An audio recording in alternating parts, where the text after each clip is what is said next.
ಶ್ರೀಕೃಷ್ಣಾಯ ನಮಃ. ವಸುದೇವಸುತಂ ದೇವಂ ಕಂಸಚಾಣೂರಮರ್ದನಂ ದೇವಕೀ ಪರಮಾನಂದಂ ಕೃಷ್ಣಂ ವಂದೇ ಜಗದ್ಗುರುಂ.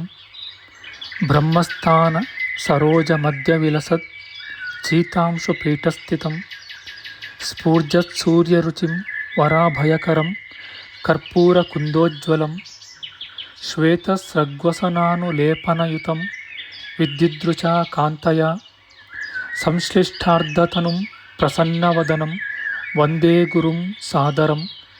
ಶ್ರೀಗುರುಭ್ಯೋ ನಮಃ. ಲಂಬೋದರಂ ಪರಮಸುಂದರಮೇಕದಂತಂ ರಕ್ತಾಂಬರಂ ತ್ರಿನಯನಂ ಪರಮಂ ಪವಿತ್ರಂ ಉದ್ಯದ್ದಿವಾಕರ ಕರೋಜ್ವಲಕಾಯಕಾಂತಂ ವಿಘ್ನೇಶ್ವರಂ ಸಕಲವಿಘ್ನಹರಂ ನಮಾಮಿ. ತ್ವಾಂ ದೇವ ವಿಘ್ನದಲನೇತಿ ಚ ಸುಂದರೇತಿ ಭಕ್ತಿಪ್ರಿಯೇತಿ ಸುಖದೇತಿ ಫಲಪ್ರದೇತಿ ವಿದ್ಯಾಪ್ರದೇತ್ಯಗಹರೇತಿ ಚ ಯೇ ಸ್ತುವಂತಿ ತೇಭ್ಯೋ ಗಣೇಶವರದೋ ಭವ ನಿತ್ಯಮೇವ. ಶ್ರೀ ಮಹಾಗಣಪತಯೇ ನಮಃ. ಯಾ ಕುಂದೇಂದು ತುಷಾರಹಾರಧವಳ ಯಾ ಶುಭ್ರ ವಸ್ತ್ರಾವೃತ ಯಾ ವೀಣಾ ವರದಂಡಮಂಡಿತಕರ ಯಾ ಶ್ವೇತ ಪದ್ಮಾಸನ ಯಾ ಬ್ರಹ್ಮಾಚ್ಯುತ ಶಂಕರ ಪ್ರಭೃತಿಭಿಃ ದೇವೈಃ ಸದಾ ವಂದಿತಾ ಸಾ ಮಾಂ ಪಾತು ಸರಸ್ವತೀ ಭಗವತಿ ನಿಶ್ಶೇಷ ಜಾಡ್ಯಾಪಃ. ಶ್ರೀ ಸರಸ್ವತ್ಯೇ ನಮಃ. ವೇದಾರ್ಥತತ್ವವಿಶದೀಕರಣೇನ ಪುಂಸಾಂ ಉಚ್ಚೈರ್ಗತಿಂ ಜಗತಿಯೋ ದಯಾಯ ವಿಧಾತುಂ ರಮ್ಯಾಂ ಪುರಾಣಪದವೀಂ ಪ್ರಣಿನಾಯ ತಸ್ಮೈ ಲೋಕೇಶವೈಭವಪುಷೇ ಋಷಯೇ ನಮಸ್ತಾತ್. ತಸ್ಮೈ ವ್ಯಾಸಾಯ ಮುನಯೇ ಸರ್ವಜ್ಞಾಯ ಮಹರ್ಷಯೇ ಪರಾಶರ್ಯಾಯ ಶಾಂತಾಯ ನಮೋ ನಾರಾಯಣಾತ್ಮನೆ. ಶ್ರೀ ವ್ಯಾಸಾಯ ನಮಃ. ನಾರಾಯಣಂ ನಮಸ್ಕೃತ್ಯ ನರಂ ಚೈವ ನರೋತ್ತಮಂ ದೇವೀಂ ಸರಸ್ವತೀಂ ವ್ಯಾಸಂ ತತೋ ಜಯಮುದೀರಯೇತ್. ಕನಕರುಚಿದುಕೂಲಃ ಕುಂಡಲೋಲ್ಲಾಸಿಗಲ್ಲಃ ಶಮಿತಭುವನಭಾರಃ ಕೋಪಿ ಲೀಲಾವತಾರಃ ತ್ರಿಭುವನ ಸುಖಕಾರಿ ಶೇಷಶಾಯೀ ಮುಕುಂದೋ ಪರಿಕಲಿತರಮಾಂಗೋ ಮಂಗಲಂ ನಸ್ತನೋತು. ನಮಾಮಿ ಗೋವಿಂದ ಪದಾರವಿಂದಂ ಸದೇಂದಿರಾನಂದನಮುತ್ತಮಾಡ್ಯಂ ಜಗಜ್ಜನಾನಾಂ ಹೃದಯ ಸನ್ನಿವಿಷ್ಟಂ ಮಹಾಜನೈಕಾಯನಮುತ್ತಮೋತ್ತಮಂ. ನಮಸ್ತೆ ಚಕ್ರಹಸ್ತಾಯ ಶಾಂಗಹಸ್ತಾಯ ತೇ ನಮಃ. ನಂದಹಸ್ತಾಯ ತೇ ವಿಷ್ಣೋ ಶಂಖಹಸ್ತಾಯ ತೇ ನಮಃ. ಓಂ ನಮೋ ವಾಸುದೇವಾಯ ನಮಃ ಸಂಕರ್ಷಣಾಯ ಚ ಪ್ರದ್ಯುಮ್ನಾಯ ನಮಸ್ತುಭ್ಯಂ ಅನಿರುದ್ಧಾಯ ತೇ ನಮಃ. ಅನಾಕಾರೋ ಮಹೋಜಾಶ್ಚ ಯಶ್ಚಾದೃಷ್ಟಗತಿರ್ದಿವಿ ಜಗತ್ಪೂಜ್ಯೋ ಜಗತ್ಪ್ರಾಣಂ ತಂ ವಾಯುಂ ಪ್ರಣಮಾಮ್ಯಹಂ. ವಾಯುರೂಪಿ ಪರಮಾತ್ಮನೇ ನಮಃ. ಪ್ರಿಯ ಬಾಂಧವರೇ, ನಮ್ಮ ಈ ಶ್ರೀ ಲಾಲೀಕೃಷ್ಣ ಚಾನಲ್ಗೆ ಸ್ವಾಗತ. ಹಿಂದಿನ ವಿಡಿಯೋದ ಮುಂದುವರಿದ ಭಾಗವಾದ ಇಂದಿನ ವಿಡಿಯೋದಲ್ಲಿ ನಾವು ಶ್ರೀಮದ್ ವಾಯು ಮಹಾಪುರಾಣದ ಪ್ರಥಮ ಖಂಡದ 34ನೆಯ ಅಧ್ಯಾಯದ ಮಧ್ಯಮಾಂಶದ ವಿಚಾರ ಮಾಡೋಣ.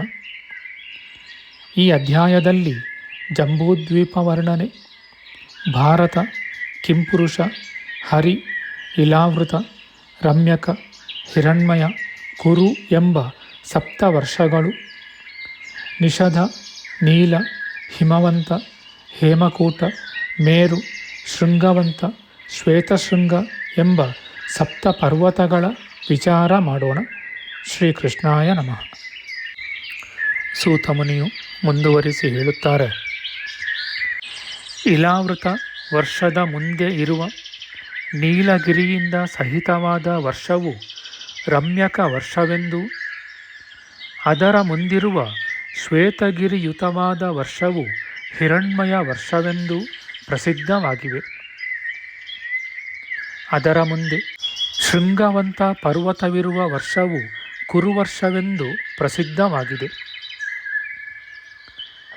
ಈ ಮೇರು ಪರ್ವತದಲ್ಲಿ ಧನುವಿನಾಕಾರವಾಗಿ 2 ವರ್ಷಗಳು ದಕ್ಷಿಣೋತ್ತರಗಳನ್ನು ವ್ಯಾಪಿಸಿಕೊಂಡಿರುತ್ತದೆ ಮತ್ತು ಅಲ್ಲಿ ವಿಶಾಲವಾದ 4 ವರ್ಷಗಳು, ಅವುಗಳ ಮಧ್ಯದಲ್ಲಿ ಇಲಾವೃತವೆಂಬ ವರ್ಷವೂ ಪ್ರಖ್ಯಾತವಾಗಿವೆ.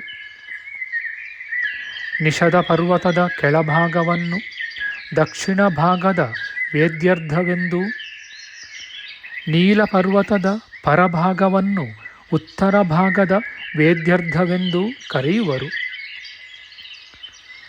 ಆ ದಕ್ಷಿಣ ವೇದ್ಯರ್ಧದಲ್ಲಿ 3 ವರ್ಷಗಳು, ಉತ್ತರ ವೇದ್ಯರ್ಧದಲ್ಲಿ 3 ವರ್ಷಗಳು ಸೇರಿಕೊಂಡಿವೆ. ಅವುಗಳ ಮಧ್ಯದಲ್ಲಿ ಮಹಾಮೇರು ಪರ್ವತವು, ಅದರ ಶಿಖರ ಮಧ್ಯದಲ್ಲಿ ಇಲಾವೃತ ವರ್ಷವೂ ಇರುವವು. ಆ ನೀಲಪರ್ವತದ ದಕ್ಷಿಣದಲ್ಲಿಯೂ ನಿಷಧ ಪರ್ವತದ ಉತ್ತರದಲ್ಲಿಯೂ ಮಾಲ್ಯವಂತನೆಂಬ ಮಹಾಪರ್ವತವೂ ಇವೆ. ಅದು ಉತ್ತರ ಭಾಗದಲ್ಲಿ ಅತಿಶಯವಾಗಿ ವ್ಯಾಪಿಸಿಕೊಂಡಿದೆ.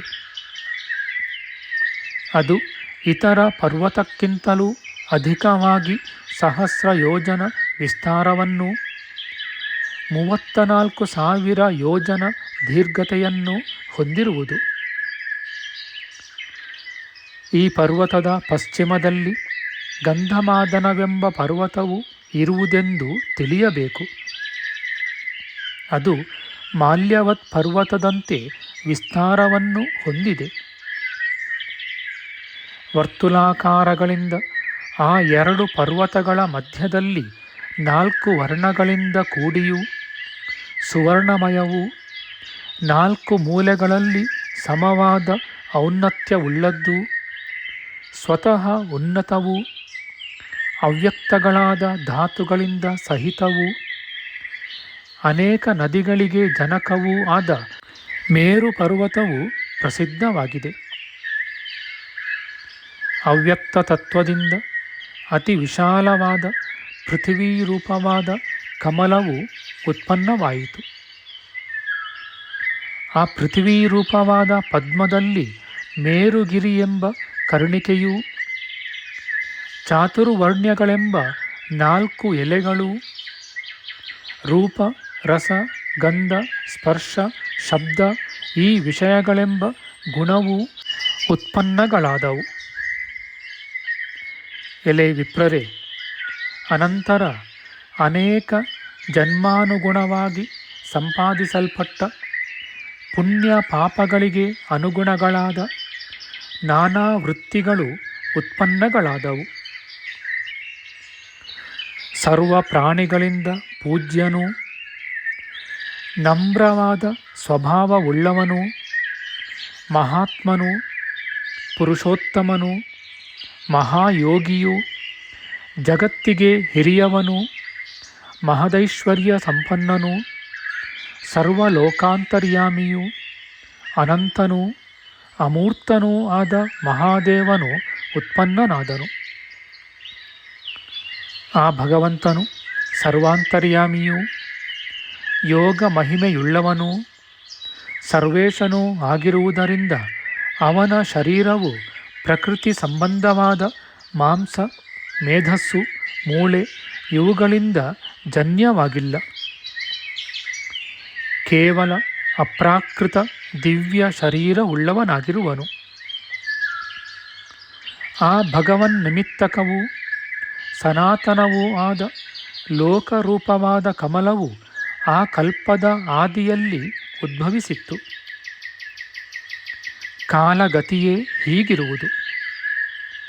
ಆ ಕಮಲದಲ್ಲಿ ದೇವೋತ್ತಮನೂ ಚತುರ್ಮುಖನೂ ಪ್ರಜಾಪತಿಗಳಿಗೆ ಪತಿಯೂ ಶ್ರೀಮಂತನೂ ಜಗದೊಡೆಯನೂ ಆದ ಬ್ರಹ್ಮದೇವನು ಉತ್ಪನ್ನನಾದನು. ಆ ಲೋಕ ಕಮಲದ ಶಕ್ತಿಯುತಗಳಾದ ಬೀಜಗಳೇ ಸಮಸ್ತವಾದ ಪ್ರಜಾಸೃಷ್ಟಿಗೆ ಕಾರಣಗಳಾಗಿವೆ. ಇಂತಹ ಪ್ರಜಾಸೃಷ್ಟಿಯನ್ನು ವಿಸ್ತಾರವಾಗಿಯೂ ಕ್ರಮವಾಗಿಯೂ ಹೇಳುವೆನು. ಯಾವ ಲೋಕರೂಪವಾದ ಕಮಲವು ಶ್ರೀ ವಿಷ್ಣುವಿನ ನಾಭಿಯಲ್ಲಿ ಉತ್ಪನ್ನವಾಯಿತೋ ಅಂತಹ ಪದ್ಮದಿಂದಲೇ ಪದ್ಮಾಕಾರವೂ ವನ ವೃಕ್ಷಗಳಿಂದಲಂಕೃತವೂ ಆದ ಪೃಥಿವಿಯು ಉತ್ಪನ್ನವಾಯಿತು. ಎಲೆ ವಿಪ್ರರೇ, ಆ ಲೋಕರೂಪವಾದ ಪದ್ಮದಿಂದ ವಿಸ್ತಾರವಾಗಿ ಉತ್ಪನ್ನವಾದ ಪೃಥಿವಿಯನ್ನು ಕ್ರಮವಾಗಿಯೂ ಯಥಾವತ್ತಾಗಿಯೂ ವರ್ಣಿಸುವೆನು. ಸಾವಧಾನವಾಗಿ ಕೇಳಿರಿ. ಆ ಲೋಕರೂಪವಾದ ಪದ್ಮದ 4 ಪತ್ರಗಳಲ್ಲಿದ್ದ 4 ದ್ವೀಪಗಳು ಮಹಾದ್ವೀಪಗಳೆಂದು ಪ್ರಖ್ಯಾತವಾದವು. ಅನಂತರ ಆ ಕಮಲದ ಮಧ್ಯದಲ್ಲಿದ್ದ ಕರ್ಣಿಕೆಯೇ ಮಹಾಬಲಿಷ್ಠವಾದ ಮೇರು ಪರ್ವತವಾಯಿತು. ಆ ಮೇರು ಪರ್ವತವು ನಾನಾ ರೂಪವಾಗಿದೆ. ಆ ಮಹಾಮೇರುವಿನ ಪೂರ್ವ ಭಾಗವು ಶುಭ್ರವಾಗಿಯೂ, ದಕ್ಷಿಣ ಭಾಗವು ಹಳದಿಯಾಗಿಯೂ, ಪಶ್ಚಿಮ ಭಾಗವು ಕೃಷ್ಣವರ್ಣವಾಗಿಯೂ, ಉತ್ತರ ಭಾಗವು ರಕ್ತವರ್ಣವಾಗಿಯೂ ಇವೆ. ಹೀಗೆ ಮೇರುವು ನಾನಾ ವರ್ಣಗಳಿಂದ ಸಹಿತವೂ ಶುಭ್ರವೂ ಆಗಿ ಆಶ್ರಿತ ರಾಜರ ಮಧ್ಯದಲ್ಲಿರುವ ಚಕ್ರವರ್ತಿಯಂತೆ ಪರ್ವತಗಳ ಮಧ್ಯದಲ್ಲಿ ಹೊಳೆಯುತ್ತಿದೆ. ಇಂತಹ ಮೇರು ಪರ್ವತವು ಪ್ರೌಢನಾದ ಸೂರ್ಯನಂತೆಯೂ ಧೂಮರಹಿತವಾದ ಅಗ್ನಿಯ ಹಾಗೂ ಪ್ರಜ್ವಲಿಸುತ್ತಿರುವುದು. ಮತ್ತು ಅದು ಭೂಮಟ್ಟಕ್ಕಿಂತಲೂ 84,000 ಯೋಜನಗಳಷ್ಟು ಉನ್ನತವಾಗಿಯೂ ಕಂಗೊಳಿಸುತ್ತಿದೆ. ಈ ಮೇರುವು ಭೂಮಿಯ ಕೆಳಭಾಗದಲ್ಲಿ 16,000 ಯೋಜನಗಳಷ್ಟು ವ್ಯಾಪ್ತವಾಗಿದೆ ಮತ್ತು 16,000 ಯೋಜನಗಳಷ್ಟು ವಿಸ್ತಾರವಾಗಿಯೂ, ಮೇಲ್ಭಾಗದಲ್ಲಿ ಪೂರ್ವದ ಕಡೆಯಲ್ಲಿ ತಟ್ಟೆಯಂತೆ ದುಂಡಗೂ 32 ಯೋಜನಗಳಷ್ಟು ಅಗಲವಾಗಿಯೂ ಇವೆ. ಆ ಪರ್ವತದ ಸುತ್ತಳತೆಯು ವಿಸ್ತಾರಕ್ಕಿಂತಲೂ 3ರಷ್ಟು, ಅಂದರೆ 48,000 ಯೋಜನಗಳಷ್ಟು ವಿಶಾಲವಾಗಿದೆ. ಮಂಡಲ ಪ್ರಮಾಣಕ್ಕಿಂತಲೂ ತಿಸ್ರ ಪರಿಮಾಣವು, ಅಂದರೆ 3 ಮೂಲೆಯ ಪರಿಮಾಣವು ಅರ್ಧ ಭಾಗವುಳ್ಳದ್ದಾಗಿದೆ. ಆ ಮೇರುವು ಮತ್ತೊಂದು ರೀತಿಯಲ್ಲಿ ನೋಡಿದರೆ ಸುತ್ತಳತೆಯಲ್ಲಿ 40,000 ಯೋಜನಗಳಷ್ಟು ವಿಶಾಲತೆಯನ್ನು ಹೊಂದಿರುತ್ತದೆ. ಮೊದಲು ಹೇಳಿದ ಪ್ರಮಾಣಕ್ಕಿಂತಲೂ 3 ಮೂಲೆಯ ಪರಿಮಾಣವು 48,000 ಯೋಜನದಷ್ಟು ವಿಶಾಲವಾಗಿರುತ್ತದೆ. ಆ ಪರ್ವತದ ಚಚ್ಚೌಕದ ಅಳತೆಯು ಸುತ್ತಳತೆಗಿಂತಲೂ 64,000 ಯೋಜನಗಳಷ್ಟು ವಿಸ್ತಾರವಾಗಿದೆ. ಆ ಮೇರುಗಿರಿಯು ಮಹತ್ತೂ ದಿವ್ಯವೂ, ದಿವ್ಯವಾದ ಔಷಧಿಗಳಿಂದ ಸಹಿತವೂ, ಮಂಗಳಕರಗಳೂ ಸುವರ್ಣಮಯಗಳೂ ಆದ ಭುವನಗಳಿಂದ ಸುತ್ತುವರಿಯಲ್ಪಟ್ಟದ್ದೂ ಆಗಿದೆ. ಆ ಪರ್ವತದಲ್ಲಿ ಸಮಸ್ತರಾದ ದೇವತೆಗಳು, ಗಂಧರ್ವರು, ಉರಗಗಳು, ರಾಕ್ಷಸರು, ಅಪ್ಸರ ಸ್ತ್ರೀಯರು ಇವರು ವಾಸಿಸುವರು. ಮತ್ತು ಅದು ಅನೇಕ ಪರ್ವತ ಶ್ರೇಣಿಗಳಿಂದಲೂ ಸುತ್ತುವರಿಯಲ್ಪಟ್ಟಿದೆ.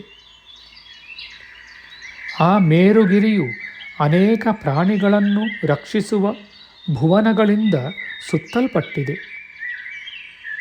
ಮತ್ತು ಅದರ ಸುತ್ತಲೂ 4 ಭಾಗಗಳಲ್ಲಿಯೂ ಕ್ರಮವಾಗಿ ಭದ್ರಾಶ್ವ, ಭರತ, ಕೇತುಮಾಲ, ಕುರು ಎಂಬ 4 ದೇಶಗಳು ಪ್ರಕಾಶಿಸುತ್ತವೆ. ಆ ಪ್ರಸಿದ್ಧವಾದ ಕಮಲ ಮಧ್ಯದಲ್ಲಿರುವ ಗೊಂಡೆಯ ಸುತ್ತಳತೆಯು 96,000 ಯೋಜನಗಳಷ್ಟು ವಿಶಾಲವಾಗಿದೆ. ಅದರ ಒಳಭಾಗದ ದೇಶಗಳಾದರೂ 84 ಯೋಜನಗಳಷ್ಟು ವಿಶಾಲವಾಗಿವೆ. ಆ ಕಮಲದಲ್ಲಿದ್ದ ಕೇಸರ ಸಮೂಹದ ವಿಸ್ತಾರವು 1,300 ಯೋಜನಗಳಾಗಿವೆ. ಮತ್ತು ಕಮಲದ 4 ಭಾಗಗಳಲ್ಲಿದ್ದ 4 ದಳಗಳು 4 ದಿಕ್ಕುಗಳಲ್ಲಿಯೂ ಹರಡಿಕೊಂಡು 1,00,000 ಯೋಜನಗಳಷ್ಟು ಉದ್ದವಾಗಿಯೂ 80,000 ಯೋಜನಗಳಷ್ಟು ಅಗಲವಾಗಿಯೂ ಇವೆ. ನಾನು ಅದರಲ್ಲಿದ್ದ ಕರ್ಣಿಕೆ ಅಥವಾ ಗೊಂಡೆ ಎಂಬುದಾಗಿ ಯಾವುದನ್ನು ಮೊದಲೇ ಹೇಳಿದ್ದೆನೋ ಅದರ ವಿಚಾರವಾಗಿ ಹೇಳುವ ವಿಷಯಗಳನ್ನು ಏಕಾಗ್ರತೆಯಿಂದ ಸಾವಧಾನವಾಗಿ ಕೇಳಿ. ನಮ್ಮ ಮುಂದಿನ ವಿಡಿಯೋದಲ್ಲಿ ನಾವು ಶ್ರೀಮದ್ ವಾಯು ಮಹಾಪುರಾಣದ ಪ್ರಥಮ ಖಂಡದ 34ನೇ ಅಧ್ಯಾಯದ ಉತ್ತರಾಂಶದ ವಿಚಾರ ಮಾಡೋಣ. ಆಧ್ಯಾತ್ಮಿಕ ಚರ್ಚೆ ಮತ್ತು ವಿಚಾರ ವಿನಿಮಯಕ್ಕಾಗಿ ಶುರು ಮಾಡಿದ ಈ ಚಾನಲ್ನಲ್ಲಿ ನಾವು ಅಪ್ಲೋಡ್ ಮಾಡುವ ಎಲ್ಲ ವಿಡಿಯೋಗಳನ್ನು ಸಂಪೂರ್ಣವಾಗಿ ನೋಡಿ ನಿಮ್ಮ ಸಲಹೆಗಳನ್ನು ಕಮೆಂಟ್ ಬಾಕ್ಸ್ನಲ್ಲಿ ಬರೆಯಿರಿ. ಈ ಚಾನಲ್ಗೆ ಸಬ್ಸ್ಕ್ರೈಬ್ ಮಾಡಿ ಹಾಗೂ ಬೆಲ್ ಬಟನ್ ಒತ್ತಿ ನಾವು ಹಾಕುವ ಎಲ್ಲ ವಿಡಿಯೋಗಳನ್ನು ನೋಡಿ ಪ್ರೋತ್ಸಾಹಿಸಿ. ಕೃಷ್ಣಂ ನಾರಾಯಣಂ ವಂದೇ ಕೃಷ್ಣಂ ವಂದೇ ವ್ರಜಪ್ರಿಯಂ ಕೃಷ್ಣಂ ದ್ವೈಪಾಯನಂ ವಂದೇ ಕೃಷ್ಣಂ ವಂದೇ ಪೃಥಾಸುತಂ. ಶ್ರೀಕೃಷ್ಣಾಯ ನಮಃ.